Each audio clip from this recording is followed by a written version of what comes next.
Queridas irmãs, queridos irmãos, nossos encontros nas noites da nossa casa têm o Evangelho segundo o Espiritismo como roteiro, de tal forma que qualquer pessoa em seu lar, antes de vir aqui, pode saber sobre o que será abordado no tema que nós seguimos, capítulo a capítulo.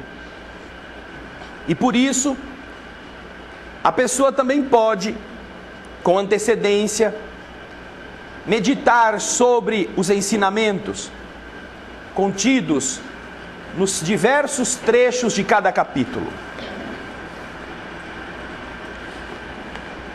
Todas as vezes que nós nos encontramos buscando a sintonia do bem, amigos espirituais nos envolvem, possibilitando assim que em nosso organismo,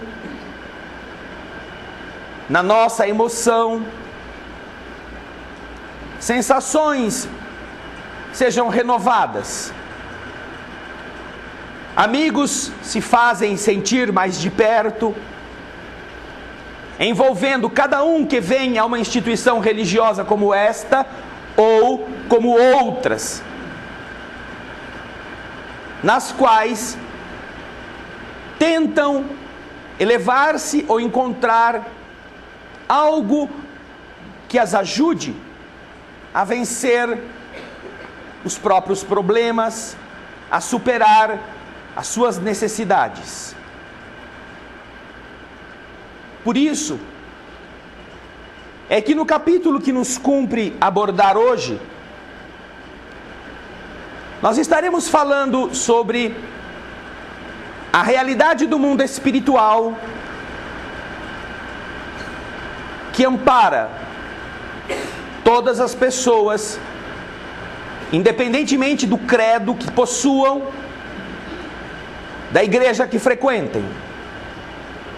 E assim, amparam-na para que ela desperte, para que ela se torne mais forte, para que ela vença as dificuldades, entendendo o porquê está na terra, passando por elas. Ainda existe muita gente que procura a religião como a salvação de fora para dentro. Mas todas as religiões que têm uma finalidade nobre e uma finalidade de elevação do ser humano oferecem um outro tipo de salvação, que é a salvação de dentro para fora. Daí então, nesta noite, procurarmos, para falarmos do Evangelho, no seu capítulo 17º, recorrer antes... Manuel, por favor. Coloca ela lá fora. Recorrer antes ao Livro dos Espíritos. Em uma das partes pouco conhecidas, o Livro dos Espíritos nos apresenta algumas informações que são básicas, que são importantes, porque elas se aplicam a todos nós. Assim, logo na introdução do Livro dos Espíritos, no seu item 6º, Kardec nos apresenta uma série de princípios que hoje tomaremos alguns deles para trabalharmos. A alma é um espírito encarnado do qual o corpo não é senão o envoltório. O corpo é uma roupa. E aquilo que chamamos de alma, que é a nossa essência, é um espírito que está na carne, usando esta roupagem, temporariamente. Logo a seguir, Kardec continua explicando. Existem no homem 3 coisas. A primeira é o corpo, ou o ser material.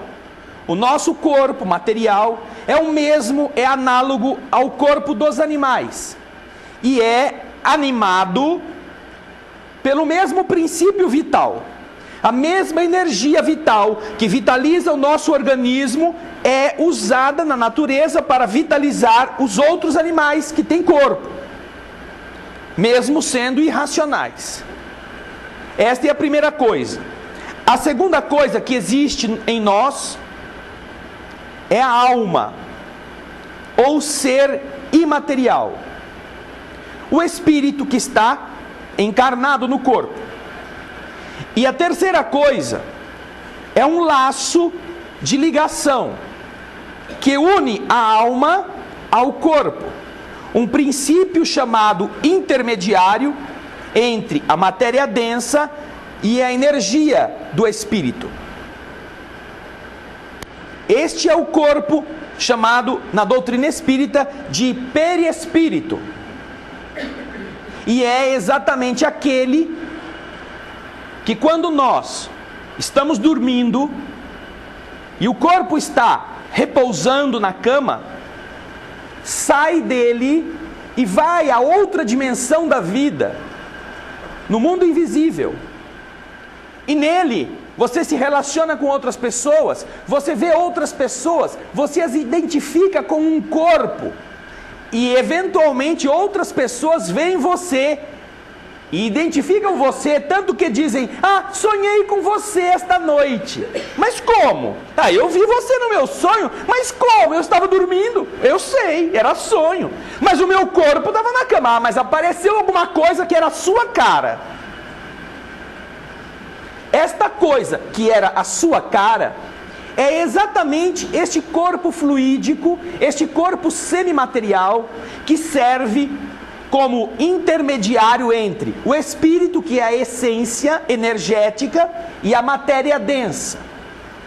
Quando nós dormimos, ele sai, vai à dimensão de onde ele veio, e quando está na hora de acordar, ele volta. Há muitas pessoas que já tiveram a experiência, às vezes desagradável, de parecer que estão caindo, e aí acordam com um pulo, não é? Alguém aqui já passou por isso? Levanta o braço. Olha só, vocês estão voando muito alto, hein? Essa sensação, explicam os espíritos, que às vezes é produzida exatamente por esse retorno ao corpo físico. Nós estamos nos afastados dele e aí está na hora de voltar, porque precisamos acordar. E então é preciso reconectar. Outras pessoas têm uma outra sensação interessante, que é a de acordar e por uma fração de segundo não conseguir se mover, porque o corpo parece que pesa 1 tonelada, não consegue se mover. Quem já teve essa experiência? Por uma fração de segundo, na hora que acordou, levanta o braço. Já é menos, mas essa é uma experiência interessante. Às vezes a pessoa acorda e está tremendo, né? Está tremendo, ela não sabe por quê. Aí ela fecha o olho: ai meu Deus, o que será que está acontecendo? Respira um pouquinho e de repente ela volta ao normal. São determinadas situações de reacoplagem que estão sendo feitas do seu perispírito no seu corpo carnal e que produzem essas reações. Então, o perispírito é a terceira coisa, é este laço fluídico. Você sai do corpo todas as noites. E o dia que você não conseguir voltar para ele, o que aconteceu? Hã? Errou o caminho.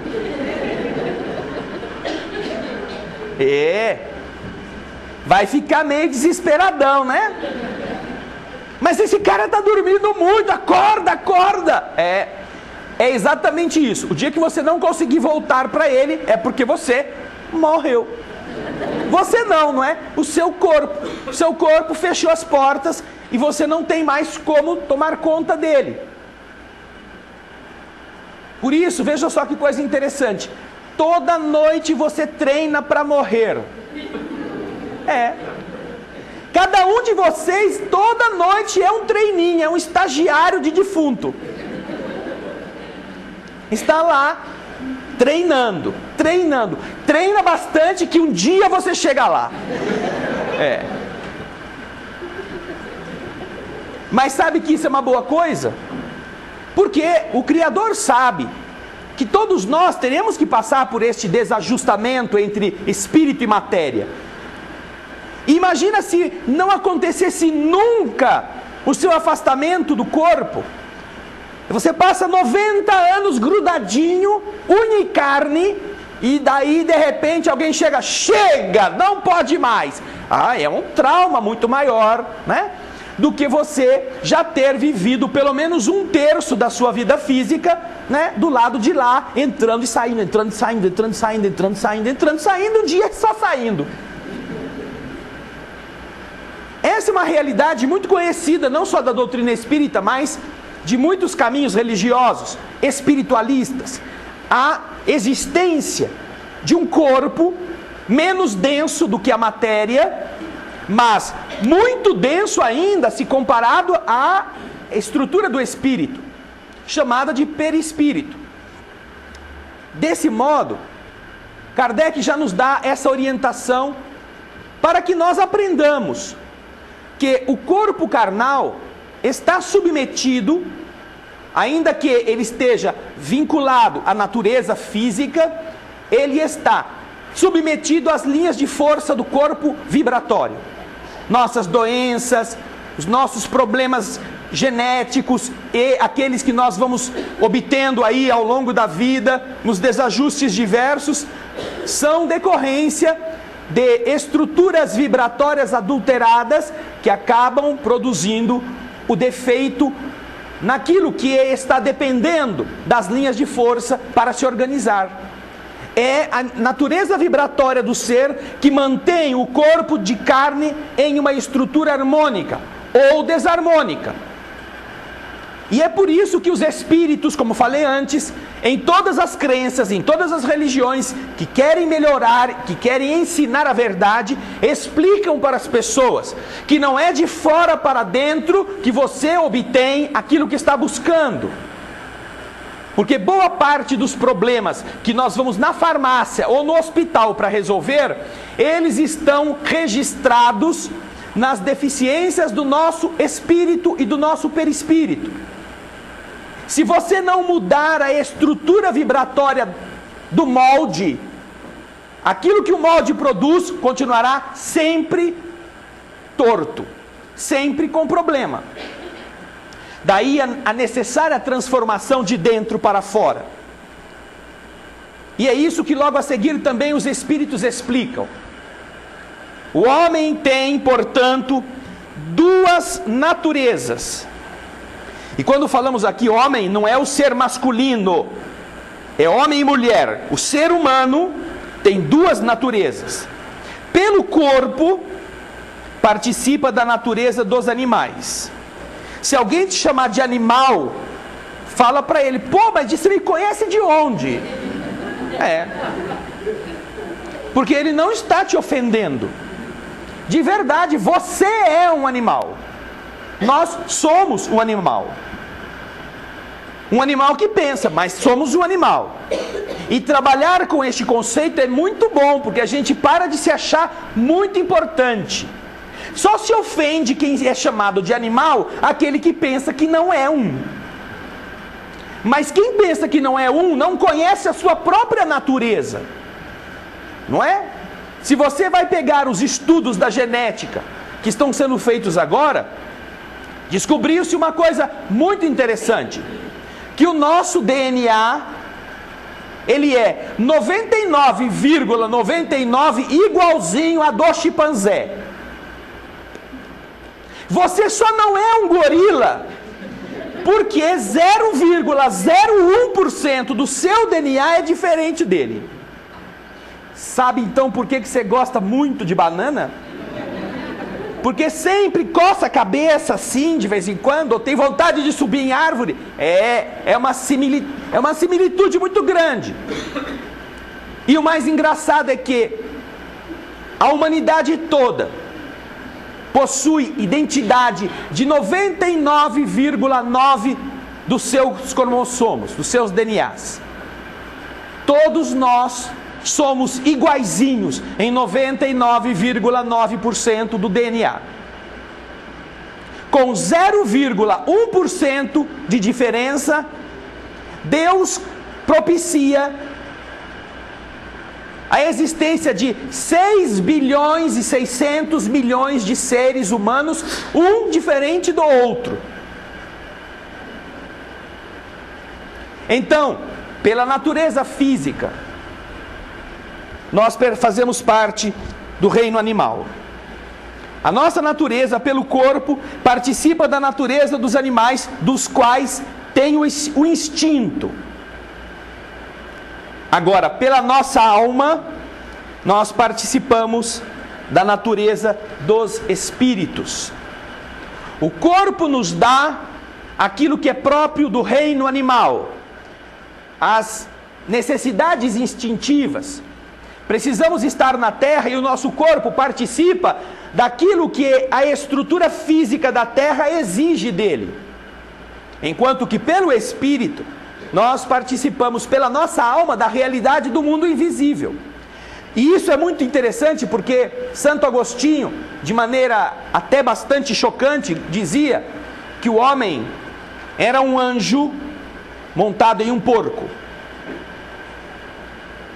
Porque ele considerava o corpo, que está tão próximo das exigências da estrutura material, algo próximo de um suíno, que precisa comer, que precisa se reproduzir, que precisa ter, aquela lama toda à sua volta, que se chafurda nela, que adora engordar, que não gosta de fazer nada, ao passo que o corpo, sendo isto, está sendo administrado por um anjo, que é a essência que o habita.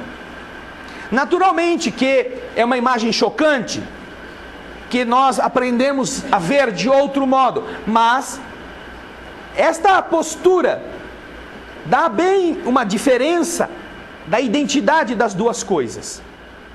Fisicamente, nosso corpo pede certas coisas. E se nós prestarmos atenção, nós vamos ver que o corpo tem fome. O corpo às vezes precisa exigir a comida. Mas a gula não é do corpo. A gula é do espírito. O corpo, pelas necessidades de reprodução, produz elementos que exercem o interesse do seu administrador pela cópula, nos processos naturais da reprodução. Mas a luxúria não é do corpo, é do espírito. O corpo pede descanso, porque o corpo faz parte de uma máquina que se desgasta enquanto trabalha. E então, depois de um período de trabalho, o corpo precisa repousar. Mas a preguiça é do espírito, não é do corpo. E assim por diante, nós identificaremos coisas muito interessantes ao avaliarmos as exigências da matéria e aquilo que o espírito permite a si mesmo se fazer. Quando, embalados pela exigência da matéria, ele, ao invés de ser um espírito que domina a carne, ele se deixa dominar pelas exigências da carne. E este domínio é feito de uma maneira sutil e prazerosa. Porque quando nosso corpo está precisando de algo, ele reclama pela dor. O seu administrador espiritual, que deveria comandá-lo, identifica a dor e diz: eu tenho que fazer alguma coisa, porque o meu inquilino está reclamando muito. E aí você vai e se alimenta, porque a fome te produz essa sensação desagradável.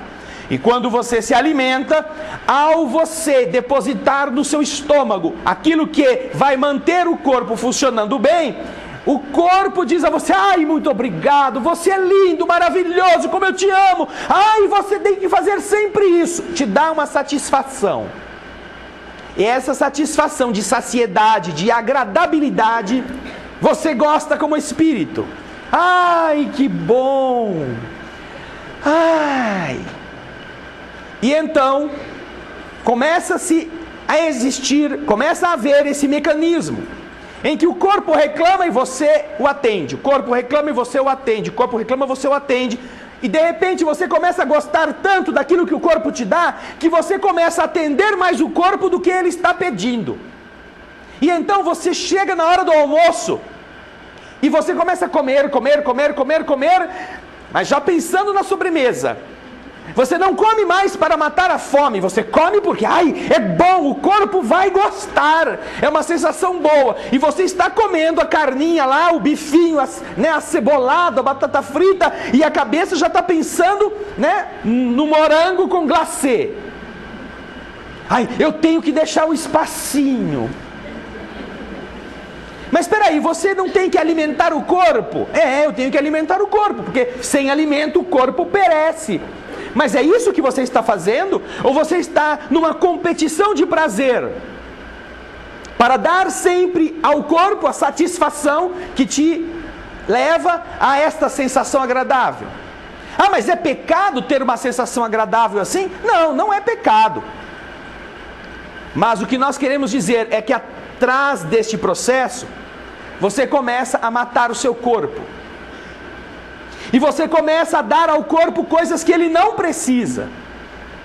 E começa a produzir nele um excesso de peso, um excesso de gordura, um excesso de coisas que vão prejudicar o funcionamento dessa estrutura, que é você que tem que administrar. E assim, a nossa condição espiritual, que deveria estar comandando a estrutura física, geralmente acaba se deixando dominar por ela.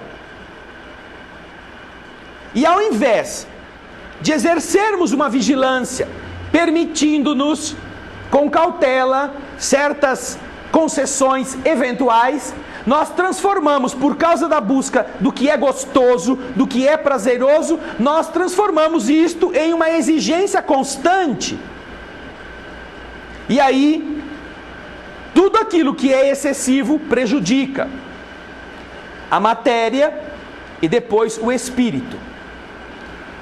Todos nós carregamos nossas inclinações, nossas fragilidades de vidas anteriores para esta.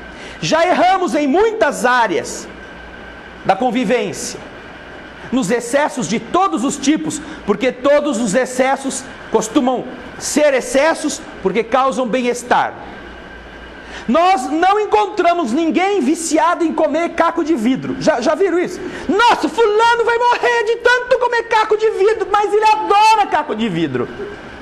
Isso vai fazer mal para ele, o estômago vai ficar todo furado, mas ele tem o prazer lascado de comer caco de vidro. Não, ninguém tem este prazer, porque isto não responde ao espírito, porque o corpo não aprecia isto. Agora, veja só que coisa interessante. Se você pegar um bebê que acabou de nascer e tem para comer apenas aquela coisa horrorosa que se chama leite materno, em termos de gosto, mas o melhor alimento que existe para ele, e ao invés de deixá-lo mamar no peito, ou mamar na mamadeirinha com o leite materno, você der água com açúcar para ele, nunca mais ele vai querer saber do leite da mãe. Nunca mais. Não adianta fazer reza, e fazer novena, e de joelho até a Aparecida do Norte, o nenê nunca mais vai querer comer algo que não tem açúcar. E ele ainda não entende que o açúcar faz mal, que ele é um produto que é nocivo para o organismo, que o leite materno é muito melhor. Ele não entende nada disso. Ele vai buscar o que é docinho, não é? Assim somos nós, porque esta sensação de paladar agradável, é isso que eu quero, é aqui que eu vou ficar, é desse jeito que eu vou me alimentar e me abastecer. Oferece para o seu filho uma salada de alface com rúcula, e oferece para ele batatinha do McDonald's com ketchup. Vê o que ele vai querer. Se ele quiser a salada interna, porque ele já está precisando de remédio tarja preta. Tal é a loucura que parece existir. E vocês veem, esses produtos industrializados, eles fazem uma pesquisa de mercado para ver como conseguir chegar nas crianças que eles querem. Porque depois o pai não aguenta aquele moleque pedindo aquilo. Eu quero isso, mas eu quero isso, é isso que eu quero isso, eu quero. Ah, tá bom, moleque, come aí que eu não aguento mais ouvir você me pedindo isso. Assim, esses produtos vão chegando. Por quê? Porque a criança ainda não tem noção do que é importante para o seu crescimento. A criança só quer saber do que é gostoso. Falando agora em termos de espírito, a maioria de nós ainda é criança em espírito. Porque a maioria de nós ainda procura apenas o que é agradável, apenas o que é gostoso, apenas o que é prazeroso. Não gostamos de esforço, não gostamos de nos empenhar. Ah, eu não consigo ler. Ué, por quê? Cego? Ah, não, eu enxergo bem. Mas então por que não lê? Ah, porque eu não consigo, me dá um sono. Ué, dá sono, por quê? Ah, porque primeiro vai ler deitado. No fim do dia, no abajur com 15 watts, aquilo lá que é uma vela, menos que uma vela. Ai. Gosta do livro para tampar a cara e ficar escurinho, para isso que gosta. Agora, você que é homem e não gosta de ler, se pegar uma revista pornográfica, talvez não durma, não é? Você que é mulher e que não gosta de ler, se pegar uma revista de fofoca, ai, o que vai acontecer na novela, quem casou com quem que traiu quem, qual é a roupa da moda, aí não dá sono, não é? Por quê? Porque a gente presta atenção naquilo que a gente quer. E a gente tem sono porque de verdade nós temos preguiça. E ao termos preguiça, isso é do corpo? Não, isso é do espírito. Se você está com sono, cansado de um dia de trabalho, mas o seu filho está com febre, 39, 40 de febre, lá no berço, e não tem como você levá-lo no médico, porque não tem médico naquela hora, você não vai dormir em cima do seu filho. Você pega o seu filho, fica com ele no colo, fica acordado a noite inteira, vai a pé até o hospital, se não tiver ônibus, mas você não dorme. E no dia seguinte, quando amanhecer e alguém atender o seu filho, você chega em casa, toma um banho e vai trabalhar, porque você precisa do emprego para cuidar do seu filho. Você ama o seu filho, tem interesse por ele, ele te causa um prazer emocional. Ah, então, aí sim, o amor produz isto. E então, quando nós entendemos que o corpo tem as suas exigências, mas é o espírito que diz sim ou não, nós começamos a entender que nós não somos uma almôndega que diz para onde devemos ir, qual vai ser o tamanho da nossa fome, ou da nossa sobremesa, ou do nosso pedaço de bolo. Existem pessoas que sofrem de enfermidades crônicas, como por exemplo diabetes, e que sabem que se comerem doce, podem comprometer a sua saúde física. E aí sabe o que fazem? Leva sempre uma balinha escondida no sapato. Porque se for no bolso, a mulher bate assim, aquilo que você tem aí no bolso, é uma bala. Não pode, você não pode. Parece que o mundo está contra ele ou contra ela. Então põe lá no sapato. E mesmo que tenha que chupar uma bala com chulé, vale a pena, porque é docinha. Naturalmente, que estes momentos de satisfação do doce são agradáveis para quem pode. Mas e se você não pode? E se isso vai fazer mal para o seu organismo? Que às vezes já é decorrência das vidas passadas em abusos. E agora você tem um corpo que freia você, porque olha, se você não se controlar na alimentação, corre o risco de desencarnar antes do tempo. Ah, mas uma balinha só não faz mal para ninguém. É uma hoje, uma daqui a meia hora, outra daqui a uma hora, outra daqui a 50 minutos, e de madrugada assalta a geladeira e come. Tem um ratão em casa que adora pudim de leite condensado. Não é nem pudim de queijo, porque se fosse de queijo podia ser o rato mesmo, mas é de leite condensado. E ninguém vê a hora que o rato ataca a geladeira. É um ratão diabético de 2 pernas, que espera todo mundo dormir e acha que o mundo está contra ele, então tem que fazer escondido para ninguém vir interrompê-lo. Não, dá o pudim inteiro para ele comer. Põe na mesa, benzinho, mais um pedacinho. Você gosta daquela pessoa, quer vê-la morta logo? Olha aqui, mais um pedacinho para você, eu fiz especialmente para você. Pode comer, pode. Bem, mas eu sou diabético, não tem importância, come mais um pouco. Ah, você está querendo me matar, não vou comer. Ah, tá vendo? Quem sabe, se essa pessoa, estando assim, oferecido a ele tudo que ele não pode, em que ele não precise fazer nada escondido, quem sabe essa pessoa acorde para ela mesma. Que por mais que a gente precise às vezes disciplinar, sabendo que isso será mal, o espírito não quer. Porque é gostoso. O corpo diz, parabéns, isso mesmo, é isso, açúcar, é açúcar que eu quero, manda para mim que eu gosto de você ainda mais. Só que o açúcar lá dentro vai fazer o próprio corpo morrer. Quando você machucar o dedo, vai cortar a unha do dedão, puxa, corta uma pelinha a mais e sangra. E sangra, não coagula. E sangra, não coagula. E empapa uma toalha e tem que ir para o hospital. Por que não coagula? Açúcar, pudim, balinha com chulé, caldo de cana, coisas saudáveis. Estão lá, fazendo a desgraça do organismo. Ah, mas isso daí eu ponho um tampão para de sangrar. Mulher, eu não estou vendo direito, você está ficando cego. Ah, mas o porquê? Eu sempre tive as vistas boas. O diabetes faz isso com quem não controla. Vai perdendo a visão e pode correr o risco de não ver nunca mais. Ah, mas e aí como é que eu faço para encontrar o pudim? E o açucareiro sem enxergar, como é que eu vou? Tateando assim. Aí vai ficar complicado.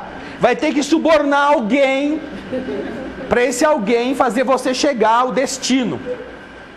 Porque tem gente que mesmo nessas condições ainda se deixa dominar pelas sensações.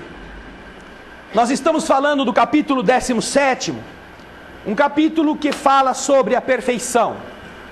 E estamos abordando o trecho que fala dos bons espíritas. O que isso tudo tem a ver com os bons espíritas? Naturalmente que existem diabéticos espíritas, diabéticos católicos, diabéticos evangélicos, diabéticos à toa. Existem pessoas que se deixam arrastar pelas sensações em todas as áreas da vida. Isso é natural.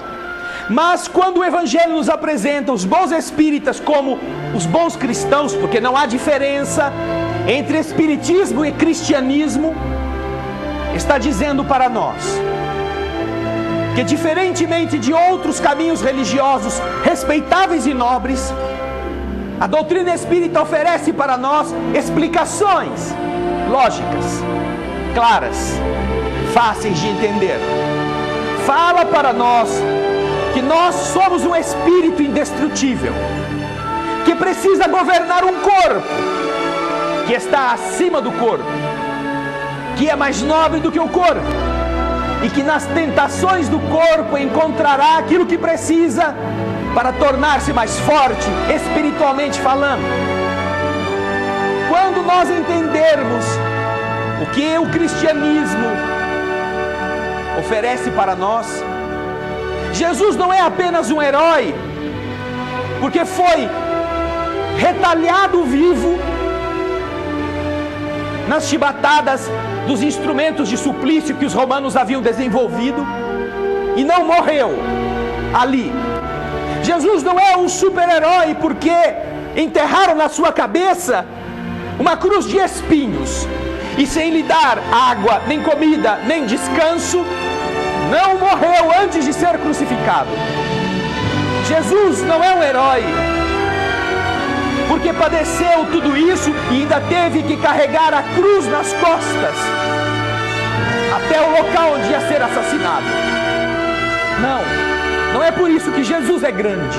Se isso já não fosse suficiente, porque nenhum de nós teria coragem de suportar o que ele aguentou, Jesus é grande, e o cristianismo é grande, porque ele passou por tudo isso sem reclamar, sem xingar os outros, sem falar mal dos que o estavam matando. Passou por tudo isso sem se abater, sem se colocar como vítima, sem pedir, pelo amor de Deus, me tira daqui. Passou por tudo isso para mostrar que o Espírito comanda as coisas quando quer, e que sobre todas as aflições a alma nobre jamais é supliciada quando não aceita isto. A alma nobre pode ser cuspida, pode ser enganada, pode ser traída, mas ela não faz as mesmas coisas que recebe. A nobreza do Espírito que cada um de vocês possui é igual à nobreza do Senhor. O que acontece conosco é que nós ainda não acreditamos nisso. É que nós ainda não temos essa convicção. É que nós ainda gostamos tanto do que enche a barriga, que para nós abrir mão destas coisas é muito doloroso. Nós gostamos tanto das coisas que enchem nossas prateleiras, que não ter as quinquilharias penduradas nas paredes, que não ter os objetos do prazer que seduzem nossa visão. Ai, é uma diminuição da nossa essência. Que sermos menos do que o vizinho, nos trajarmos de forma mais feia do que um colega ou uma colega de trabalho, é menosprezar-se, é ser objeto de achincalho, de gozação. Por isso que nós ainda não entendemos o cristianismo verdadeiro, mas não é por falta de esclarecimento que a doutrina espírita oferece. Ao estarmos aqui diante dos ensinamentos que ela nos dá, desse cristianismo simples, nós estamos sendo chamados a fazer a mesma coisa. Já não existe mais inferno, no qual nós vamos queimar sem nunca nos consumirmos por termos roubado uma galinha. Existe sim a escola, que está sempre aberta. Existe a aula, sempre esperando o aluno, mesmo que ele seja relapso. Os bons espíritas, como fala este trecho do capítulo, esclarece aqueles que estão procurando seguir uma estrada reta, de que essa estrada não é a da facilidade, como muitos desejam quando se aproximam de Deus. Não é das vantagens, não é da superioridade, não é de sermos melhores do que os outros. Os bons espíritas são aqueles que, como Jesus, estão lutando para que a sua realidade espiritual governe sua vida. E deste jeito, por onde eles passem, não fazem mal aos outros, não falam mal das pessoas, não tomam dos outros o que não lhes pertence, mesmo que isto seja um negócio. Não vive criando necessidades quiméricas, não fica inventando justificativas para cometer os seus delitos, não fica se culpando pelos erros e se massacrando pela culpa. Ao contrário, se lastima por ter falhado, mas se esforça para corrigir o mal que fez. Os bons espíritas, como o homem de bem, pede desculpa quando erra e não faz questão de ter razão, se disso depender a harmonia aonde ele esteja. Aprende a se calar para que o outro mais tolo fale, e ama essa pessoa, entendendo o seu estágio evolutivo ainda incipiente.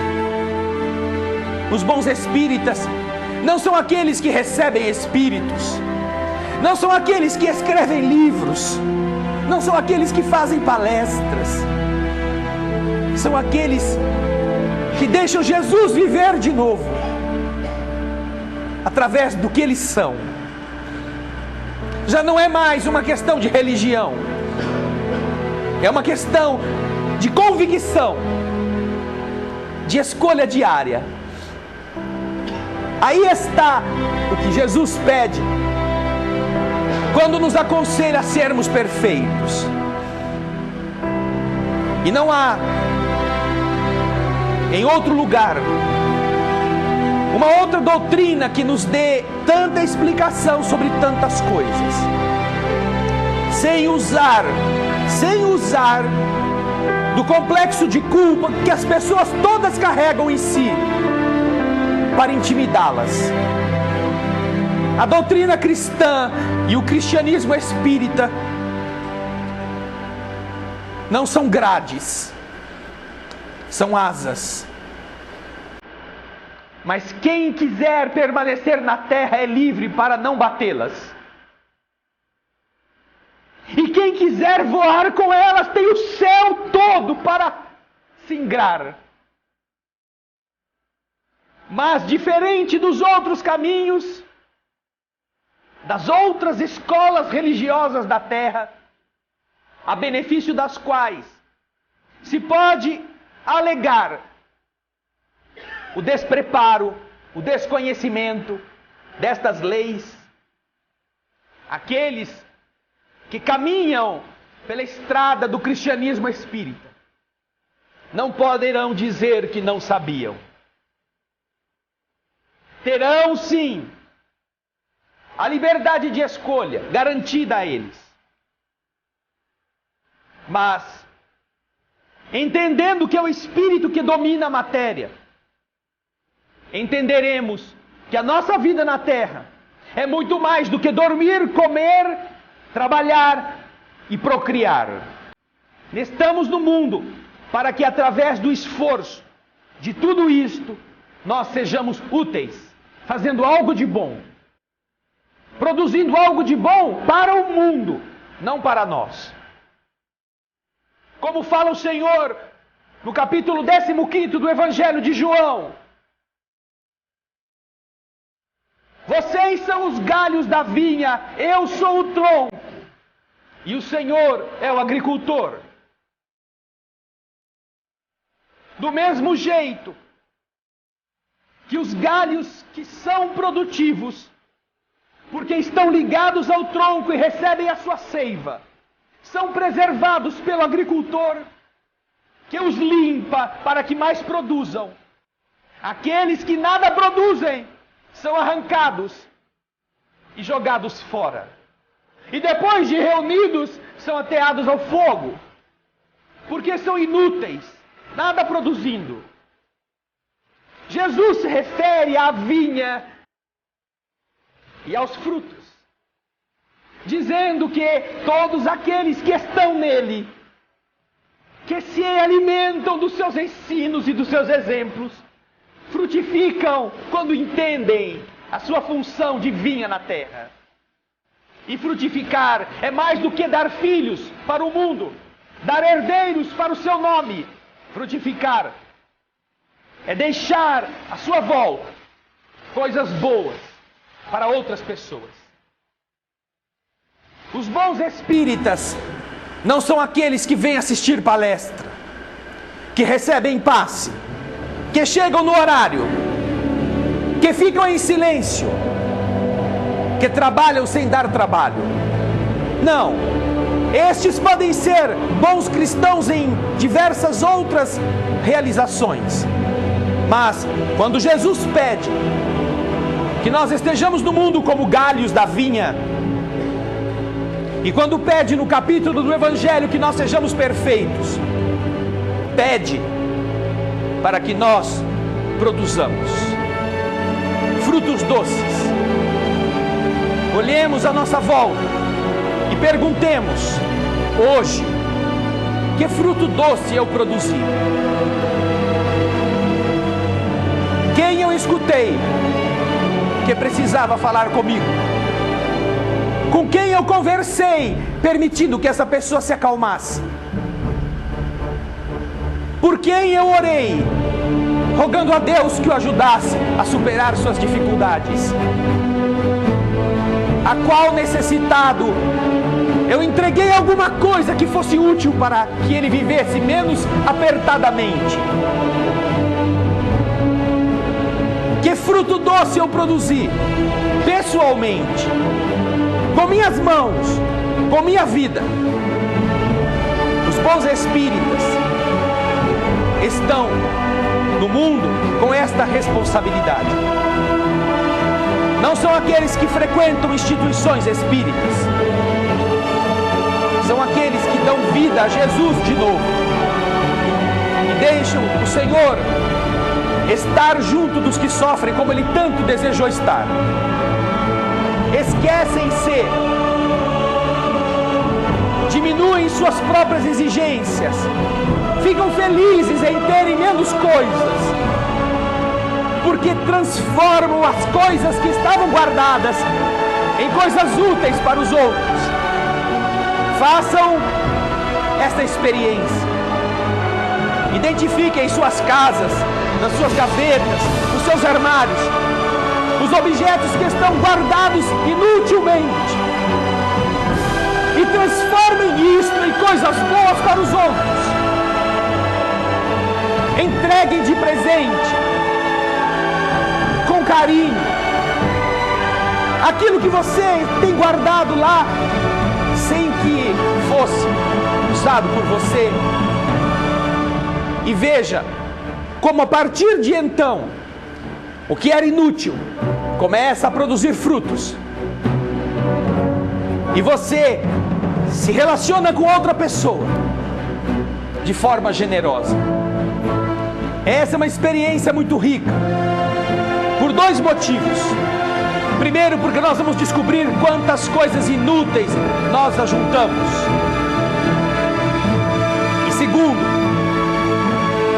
como as pessoas podem ser felizes com pouca coisa que a gente lhes dê. Como elas podem gostar de você. Como elas podem querer o seu bem, por você ter se lembrado delas, num pedaço de pano, num par de meia, em meia dúzia de pratos, em uma blusa que está lá guardada e você não usa. Coisas tão simples neste ser de perfeitos. Os bons espíritos, a que se refere o Evangelho, são vocês, se quiserem, carregando a própria cruz, chicoteado pelos problemas da vida, sangrando mesmo, mas, apesar disso, fazendo bem, falando bem e entregando o melhor que possui. Aí sim vai valer a pena viver. Aí sim poderemos voltar para o lado de lá, diferente do que éramos quando estávamos aqui sem saber o que fazíamos. Receber passe, escutar palestra, ajuda a gente pensar nestas coisas. Mas o grande problema começa depois que a gente vai embora. É lá, esse é o desafio. A perfeição é lá fora. Pensem nisso,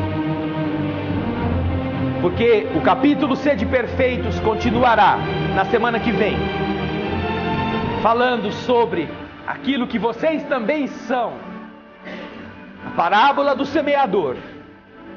Semeadores das sementes que o Senhor está precisando que sejam espalhadas. Tão pequenino como eu, tão ignorante como eu, tão pobrezinho como eu, pode pensar você? Sim, você é mais importante do que os grandes. Você é mais essencial do que todos os poderosos reunidos. Porque eles estão muito preocupados em tomar conta do que eles pensam que é deles. Vocês são o espalhador das sementes, para onde as sementes precisam ir. Simples jardineiros, que o Senhor vai administrar. É o que no próximo encontro, o capítulo 17, irá nos ensinar. A parábola do semeador. Muita paz.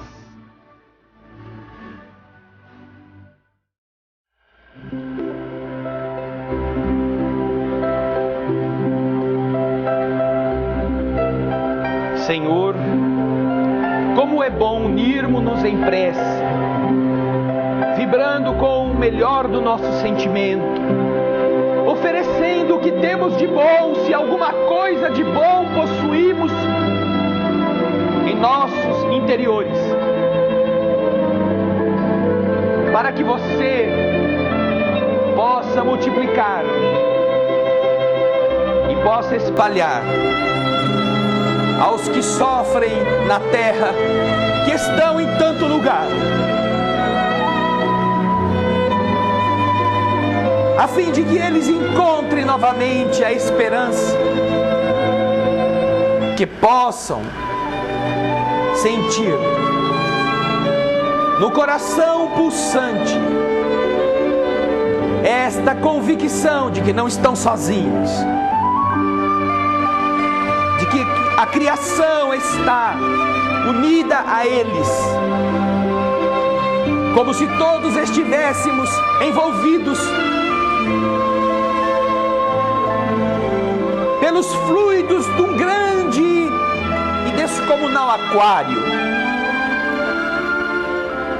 nadando nesta realidade que nos aproxima e ao mesmo tempo unindo-nos aos que estão conosco em toda esta experiência de crescimento, pela força do pensamento, pela ação generosa do sentimento. Nesse instante, Senhor, nós abrimos nossa alma para que ela se amplie e com ela, voando nas direções variadas, desejamos visitar hospitais, presídios, asilos e orfanatos. Desejamos, Senhor, ingressar nos templos de todas as crenças e abraçar os irmãos que lá também oram, muitos deles em desespero, muitos deles, querido amigo, denegrindo a tua mensagem que o Espiritismo cristão tenta levar a cada um deles, pelo bem que lhes faça. Não importa, Senhor, nós os abraçamos com o nosso pensamento, o coração generoso dos padres que encaminham o seu rebanho, dos pastores que falam de Deus aos que precisam escutá-lo, dos monges, das religiões orientais, dos sábios, das religiões muçulmanas, de todas as criaturas que são líderes das suas seitas e que busquem fazer o bem. Nós desejamos, Senhor, que eles possam sentir que também são estrelas do Criador, amparando outros que os busquem. Nós abraçamos os governantes de todos os povos, depositando em seus pensamentos o ósculo humilde da admiração daqueles que, como povo, oram por eles, porque não deve ser fácil ter que sofrer tanta pressão, ser odiado às vezes por tantos milhões. Oramos, Senhor, por todos os representantes de todas as profissões que são emissários da esperança, ainda quando mercadejem com o seu saber, ainda quando deixem morrer quem não pode pagar, ainda quando fraudem seus ideais, seus juramentos. Oramos, Senhor, porque a única coisa que podemos fazer que os venha ajudar é entregar a eles a prece, pedindo que eles acordem, que eles se abasteçam, que eles se recordem das tarefas nobres que todos têm, ainda que com elas precisem ganhar o pão de cada dia. Podem fazê-lo fazendo o bem. Oramos, Senhor, por todos os que não têm para onde ir, por aqueles que estão de porta em porta a pedir. Oramos por todos os que são irmãos, seres humanos, te rogando, Senhor, que a nossa reunião desta noite seja de verdade um pequenino farol que te ofereça alguma coisa em forma de bondade, para você transformá-lo num sol que ilumine os que não sabem o que fazer, nem para onde ir. É isso, Senhor, que a gente quer te pedir mais uma vez. Não que você nos ajude a trabalhar, mas que você nos ensine a servir.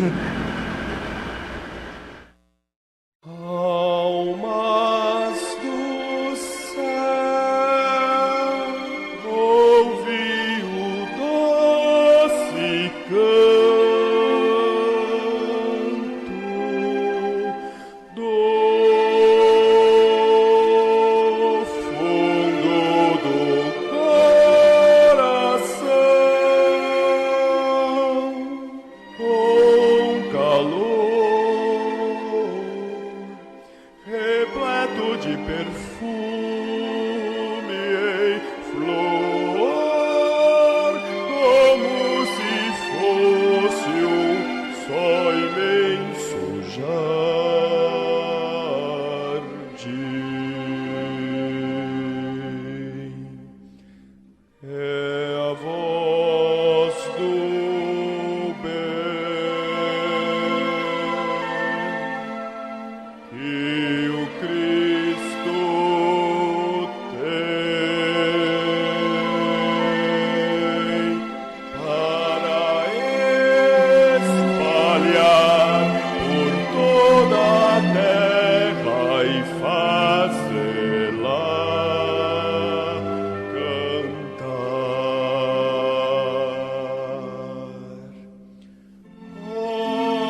agradeço.